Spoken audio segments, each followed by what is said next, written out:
Madame, monsieur, bonjour, bienvenue dans Info Express. Tout de suite, l'actualité du jour. La France insoumise et des députés de gauche d'un côté et le Rassemblement national de l'autre avaient chacun déposé une motion de censure contre le gouvernement pour protester contre les coupes budgétaires réalisées par décret au mois de février, sans soumettre un projet de loi de finances rectificative au Parlement. Les deux motions de censure contre le gouvernement ont été examinées ce lundi 3 juin à l'Assemblée nationale. Sans surprise, elles n'ont pas été adoptées.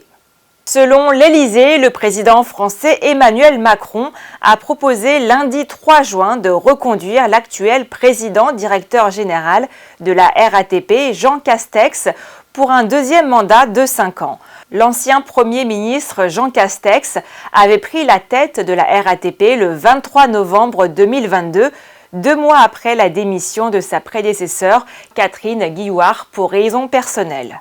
Selon l'Association internationale du transport aérien, réunie en assemblée générale à Dubaï, les compagnies aériennes s'attendent à transporter près de 5 milliards de passagers dans le monde cette année, dépassant largement le record de 2019 avant la pandémie de Covid-19. L'organisation prévoit en outre que les compagnies dégageront en 2024 un bénéfice net mondial de 30,5 milliards de dollars sur un chiffre d'affaires sans précédent de 996 milliards de dollars.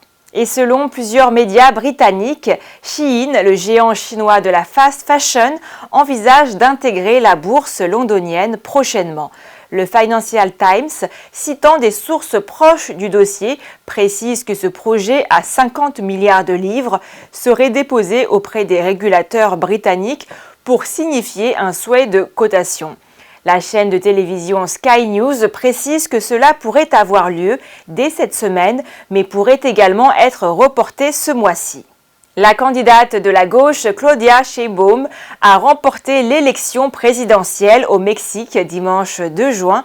L'ancienne maire de Mexico et scientifique de 61 ans est ainsi devenue la première femme élue présidente du Mexique. Selon l'Institut national électoral, la candidate du mouvement de régénération nationale a obtenu entre 58,3% et 60,7% des suffrages.